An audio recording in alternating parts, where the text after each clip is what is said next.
Hi, welcome to Sacred Enzyme, Stacy, and you'll have to excuse me with the fan in the background. Our AC went out, and so I'm waiting on the AC guy to get here.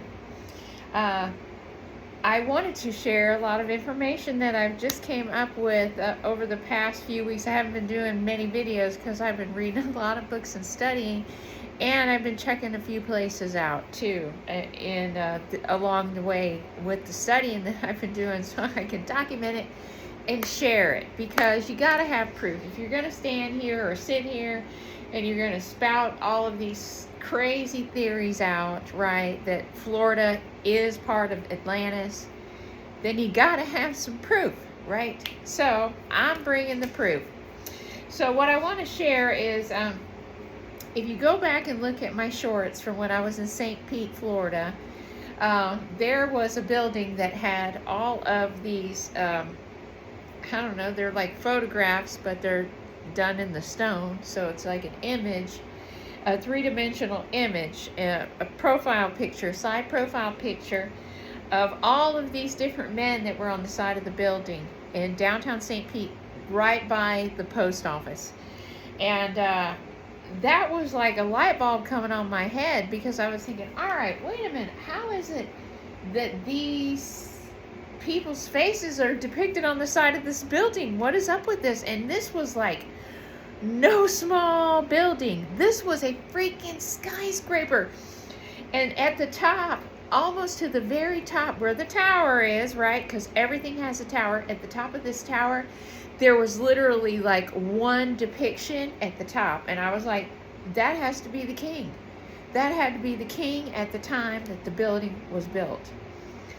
But these depictions didn't look like any kings that I'd seen before. These look like kings that I've never seen before. So I came back and I started digging and digging and digging and digging. And so the first thing that I want to talk about is this book that I checked out at the library about Ponce de Leon travel, because there's breadcrumbs in all these books. There's breadcrumbs with Ponce de Leon, there's breadcrumbs with De Soto, there's all kind of stuff. You got to follow the path that they took when they came to Florida, because they were here and they were looking for something. They were here looking for something. And they were looking for wealth and riches, because these Iberian kings had come here around 300 to 400, because you had all of these civil unrest and wars, and all this stuff was going on over in Europe. And these Iberian kings, they got overthrown. And so they left and they came here. They came here. This was part of Atlantis, but Atlantis had been destroyed. But there were people that survived. I mean, Atlantis was trading in this whole area. And these Iberian people came here. They were all related, because they all originally came from the Mediterranean by Greece. That was where, according to the Urantia book, that the first Garden of Eden was right off to the east of the island of Crete, on a small island, but it failed. So then, after 100 years of failed attempts to keep that whole system working, they decided to move it. And in that 100-year period, two of the people that helped start it up, Van and Abaddon, they set up the land of Nod. They went to Nod. They were the founders of the land of Nod.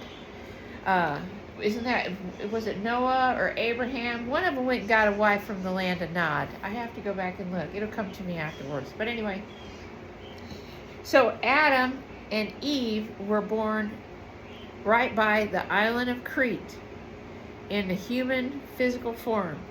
And they were called the Violet Race. And the reason they were called the Violet Race was because they were given a spiritual upgrade. And this was 38,000 years ago. So from 38,000 years ago up until the present time, this race is supposed to have been spreading this upgrade throughout the world. And the first way that they did it was after cataclysms. They went to all these areas of the world and helped these people get back their knowledge. They helped to build, rebuild. They were mathematical geniuses, and these people were all Celtiberian people. They have come out with all kind of proof that the Celts actually were part of were in Germany, and they were merged with the early Germanic tribes, and that's why that if you come from this bloodlines that came across the European steppe, you'll find that you'll have German in your ancestry. I do, and I was trying to figure out which one of my family members, the German was coming from, but we also have this ancient German ancestry. And my grandmother, she had German, so I'm thinking that her family was the German portion, because she was also Irish and Scottish. And she was French. And see, my mom's DNA profile is closely related to my dad's, except my dad's is differentiated by the fact that he has Scandinavian. And his people are all from the Iberian Peninsula, and we have Spanish Portuguese. So this kingdom of people, they were part of this group, and they followed a different type of religion. These Iberian Midranians, Midranids, I'm not sure. But anyway, they were called the Chosroid dynasty. And they ruled, they were actually from Partha, these kings, because it's been speculated that they were from, that they were from the Middle East, and that they were this and they were that, but they were actually from Partha. They were Parthian of origin, and they ruled in power for about 500 years, from 330 to 821. And so you have to think, well, what happened in 821? Well, wars. But before you have a war, it takes a lot to get to a war. So you're going to have a lot of civil unrest for a long time. The writing's on the wall. So a lot of these people, they hightailed it out of there. They hightailed it. They were in the United States between the 6 and 700s, because in 750 there's architecture, and I've talked about it in one of the other videos, from Robert E. Lee's birth home. There's architecture that's in there that's made out of cast iron that has a Julian calendar of 749. These people were here, and they built all of these beautiful homes, and they built these universities. They had communal living. These people were really big on education, because they were all artists, and that was part of the upgrade. The part of the upgrade was personality development for spirituality, that your soul is actually what they consider your personality. And for order for you to develop your soul, that you need to develop your personality through artistic form, education, building, growing things, science, chemistry, electricity. I mean, they knew how to do everything. They were amazing with architecture. They combined all of their healing in with their architecture and their science. I mean, they really knew what they were doing. They sent these kids to school, and these kids all learned trades, men and women, boys and girls, and they lived in these communal houses. And so it was very easy when we had a reset. It was very easy for them to take these communal housings and put people in them against their will. If you didn't want to go with the changes, you didn't roll with the changes, then you were going to go to the nut house. And they took away these people's property. And when we had all these explorers coming here in the 14 and 1500s, that's why they were coming here. But the interesting thing is, I want to read something to you out of this book that I got from the library. It was written by Robert Fuson, and it's talking about Juan Ponce de Leon's, his discovery of Puerto Rico and Florida. But I'm just reading the beginning parts of this book, and when I read the first 10 pages of this book, I literally went completely off on a whole stream of Dianetics on the subject. It just led from one thing to the next. And I'm not going to say rabbit holes, because this is all Dianetics. I'm not going digging in the ground for stuff that, missing stuff. This stuff is all here. It's just you have to look for it. So in the prologue of this book, it talks about Ponce de Leon's birth. He was born in 1474, and he was And he was born in Spain, okay? But the thing, okay, just let me read it. The country that we know today did not come into existence until 1516. So now, this led me, that first thing, when I read about that, I was thinking, okay, we're caught on a technicality. Like, the Randolph family, like Peyton Randolph was the first president, but he doesn't get credit for being the first president because it was not the United States of America. It was the colonies. It was a pre-colonial America, caught on a technicality. So this is the same thing with Spain. When you say, oh, it was the Spanish came, the Spanish explorers, they found America, they discovered America in 1492. Okay, they just became Spanish. These people just became Spanish. Before that, it was not Spanish. It was called, okay, most of the Spaniards who ventured overseas in the late 15th and early 16th centuries paid homage to the sovereigns and flag of Castilla. Oh yes, Castilla. Isn't that St. Augustine, right? Yes, it is. Castilla itself was one of the myriad kingdoms that had evolved on the Iberian Peninsula. What? So they came looking for their homies? Is this what the Spanish people were doing?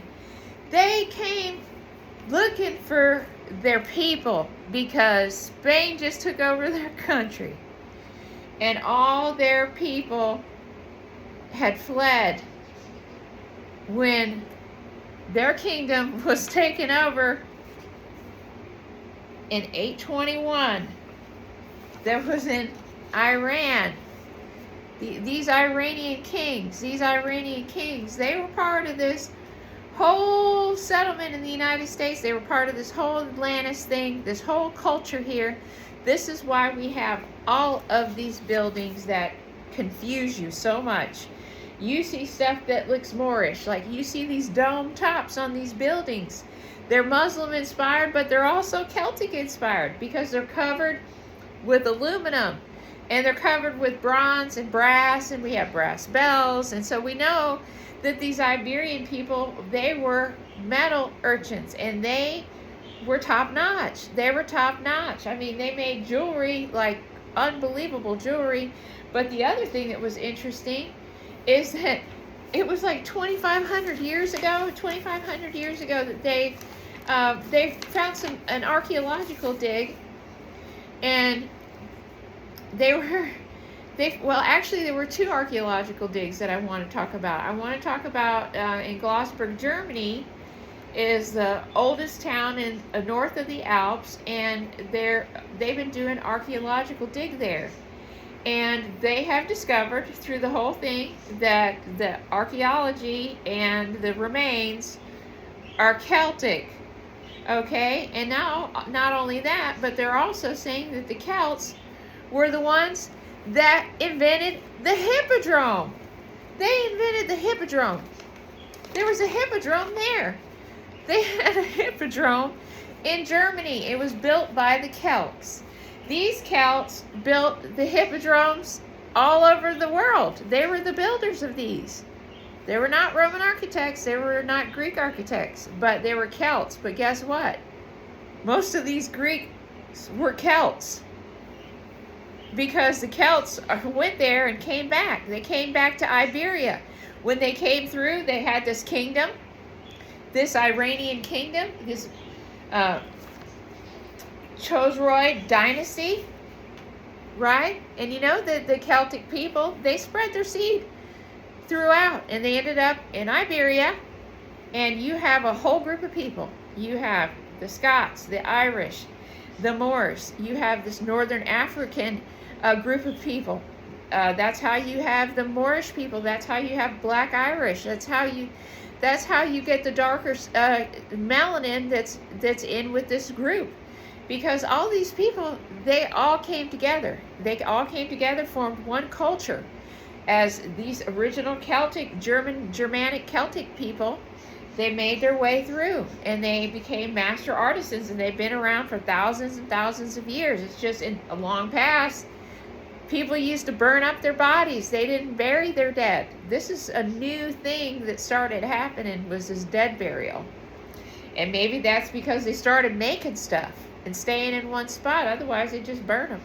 They'd burn them because they knew that their soul went to the afterlife, but they started burying the bodies. And so now we have some archaeology, but we're only getting back so far with the remains that are being found in these archaeological sites. So the archaeology is telling a story. It's telling a story that these Germanic Celt tribes, that they were in Greece, that there was a kingdom, and you had this whole amalgamation of people. You had French, you have Greeks, you have Romans, you have Spanish people, you have Portuguese people. There's so many to count.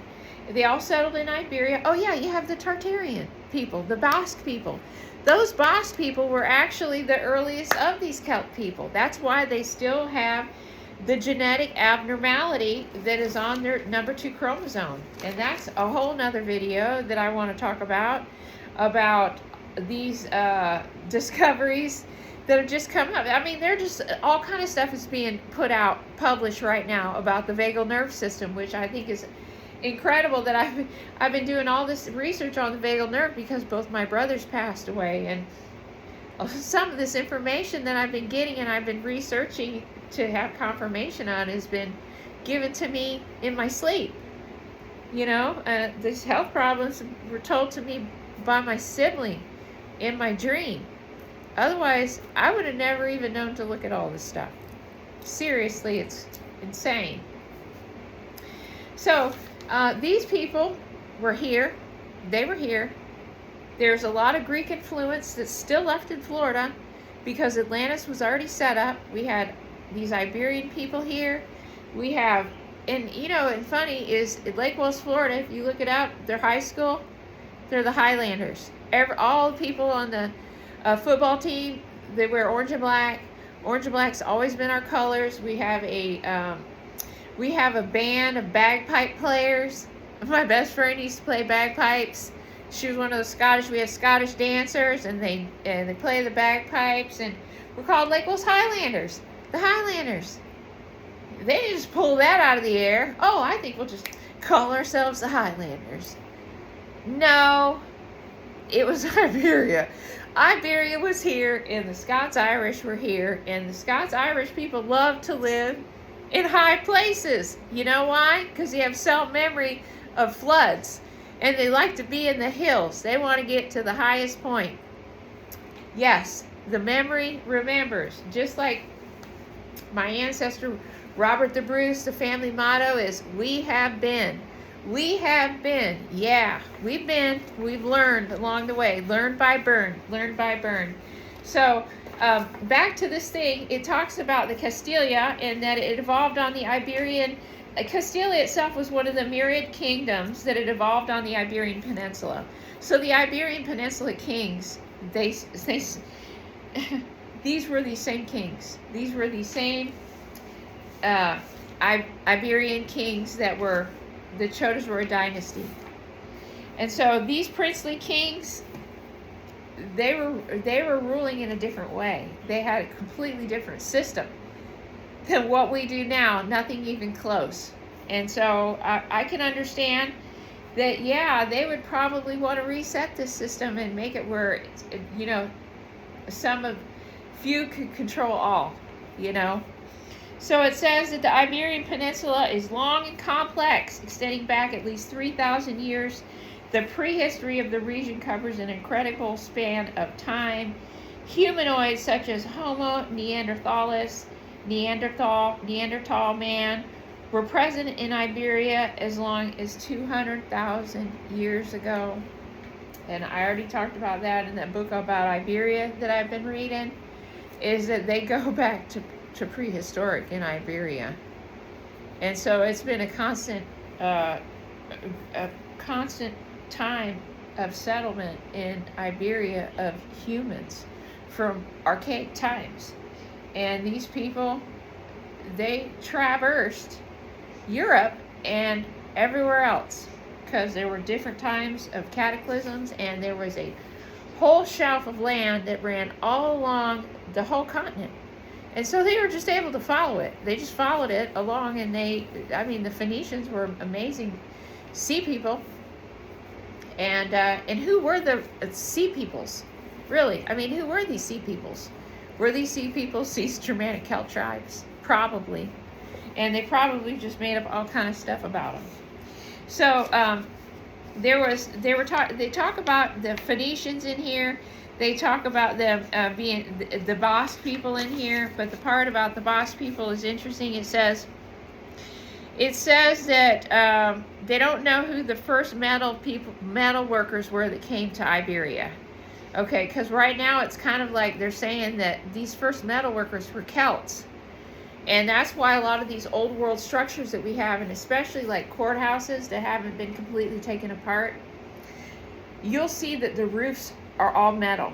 The original roofs, especially the ones in Florida, like Jefferson County, Polk County. The old Polk County courthouse still has a metal roof. Jefferson County, the old Jefferson County courthouse still has a metal roof. The courthouse it's either DeLand or Sanford has a metal roof, and that one is bronze or copper because it's got the blue patina over it, like the Statue of Liberty has turned. Or maybe it's brass.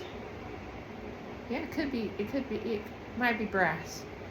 But anyway, it says here that the tradition of metalworking that developed from these roots made Iberia a center of quality metal armor and weaponry by the onset of European expansion into the Americas. Okay? The Basque seem to be the oldest modern population in the region, and that they, or people like them, were probably the first native Iberian metallurgists. So, it are the Basque people. The Basque people did. They, for some reason, when all of these other people came over to America, they went the other way, and they went in that small area that the Basque people live in now, and their genetics have all stayed kind of. Maybe it's because they're in the mountains, but they've kept these enzyme abnormalities on these chromosomes, and it's not just 2, it's 3. I thought it was just chromosome 2. It's actually chromosome 3 too that actually carries this phenomelanin abnormality that affects the glands. It affects gives you the different hair colors and skin colors, but it also does some other things with the brain and the vagal nerve system. So that's more subjects on the vagal nerve and how it is the tree of life. It is the tree of life. So it's talking about, at the time that this book was written, it talks about Tartaria. It says that metal usage diffused to Iberia from eastern Mediterranean possibly came with the first Phoenician voyagers and eventually their trading colonies. Although Cadiz, Spain, Lisbon, Portugal have Phoenician roots that go back to 1000 BC or before, Tartessos is even older. So they're saying Tartaria was older than these other people that were living in Iberia. So when was an archaeological expedition that was done where they discovered Tartessos and Tartaria, and it is in South Iberia, Iberian Peninsula. It's in southern Spain, and they're finding all kind of stuff there, but no human remains. And so it just goes to be said, they did not bury their dead. They burned them in antiquity. So it shows you that those people in Tartaria are older. Just like a lot of people are speculating that Tartaria was in between these resets. And what we had 38,000 years ago when we had Adam and Eve come in, we had Tartaria, and this was these Celtic people and these Basque people and all these people that are that were in Iberia. They came to the United States. They were here by 749, and they built all of these civilizations that were here. We had the Atlantean civilization, Tartaria, to Tartessos, because these were these pre-Iberian people. And then we had the Iberian Peninsula, which gives us this Spanish, Mediterranean, Roman, Moorish influence on all this architecture. And then we have all this metalwork, which is Basque and Celt and Phoenician. So, I mean, it's interesting. And then we have German influence too. I mean, look at all the bricks. And they had very creative flair with woodworking. So you see a lot of wood in with brickwork on homes, and they use a lot of these rich earth tones with white for their homes. And there are so many German places. So there's another part that I thought was interesting. It was talking about how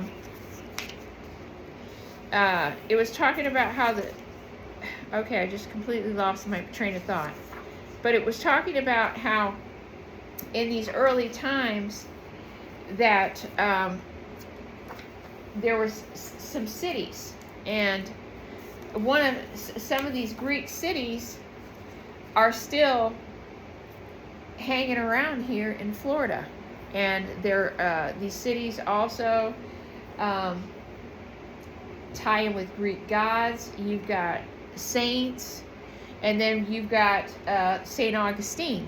And we've got a lot of theories that are tied up in how St. Augustine became the first city, how St. Augustine, and maybe they just didn't have names for their cities. Maybe they just called them towns, right?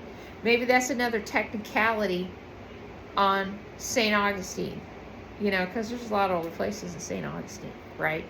And that was a Castile, right? Castile de San Augustine, San Marcos, right? Well, this is talking about Anastasia Island, okay? And this ties back in with this names place book that I'm reading, because this Anastasia Island, if you take the root words and you'll find that they are Greek. The root of every word does kind of turn out to be Greek. But you've got Anastasi, A-N-A-S-T-I, Anastasi, Anastai, okay? Well, that means to bring into existence, to bring into existence. So like manifest, to bring forth, kind of like Michael brought forth, Anastas, A-N-A-S-T-I, he Anastati, I don't know how to say it. I'm not good with these kind of words. Spoke into existence mankind. They spoke into existence the city. Okay, so the story talks about all of these people that were fighting from Spain and from France on the coast of Florida. And they're saying that this time period was before St. Augustine. This is before they supposedly built St. Augustine, okay?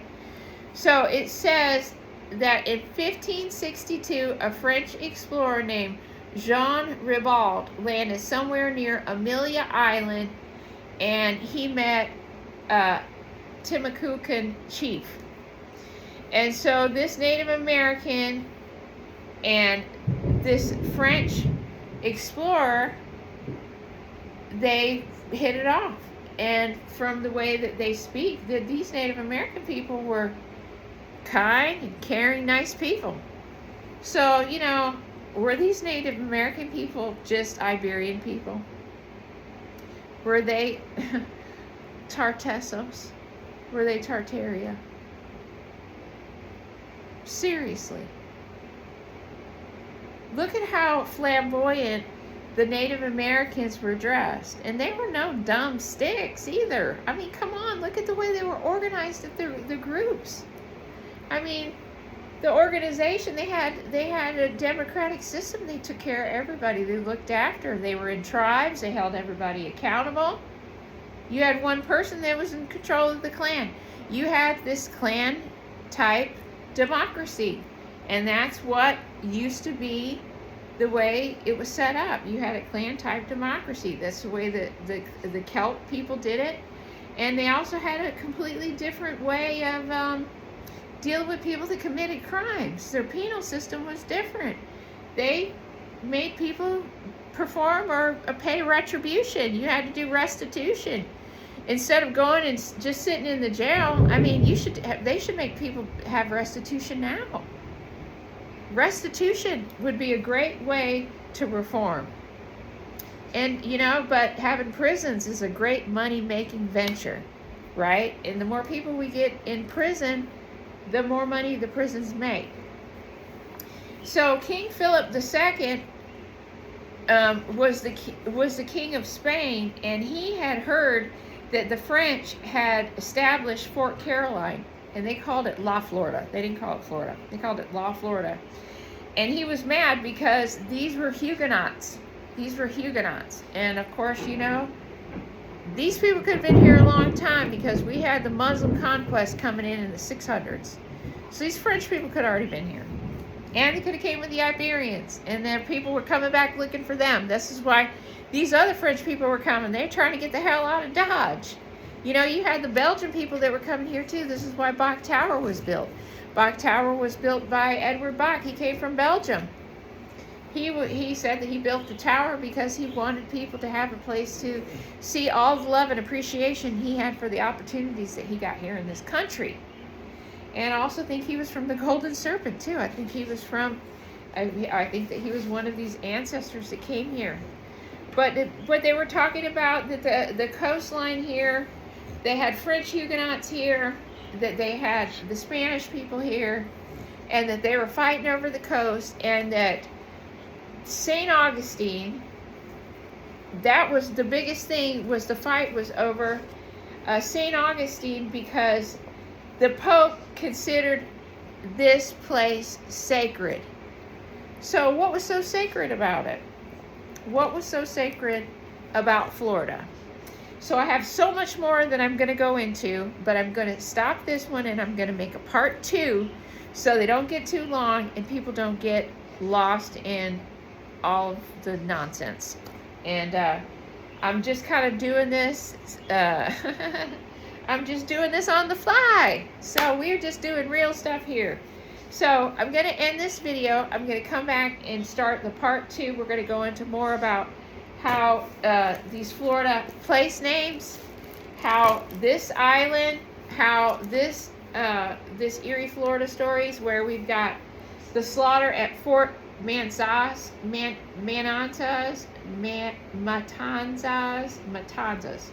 but it's in Anastasia Island. We're going to talk about Anastasia Island. We're also going to talk about Tarpon Springs and Anastasia and Anastati, or however you want to say it. And I'm going to get my pronunciations right. I'm going to go, I'm going to push the button on my phone and have them pronounce the words because I don't want to say them wrong and I got a lot of words to say. So I'll be back in 2 seconds with part 2 on this Chosroid dynasty. I'm just going to call them Georgians, Iberian kings. We're going to talk more about these Georgian Iberian kings when we come back and how they were here, and that this is part of the lost empire of Atlantis, Tartaria, and these Iberian kings, and how it plays in to Miriam worship.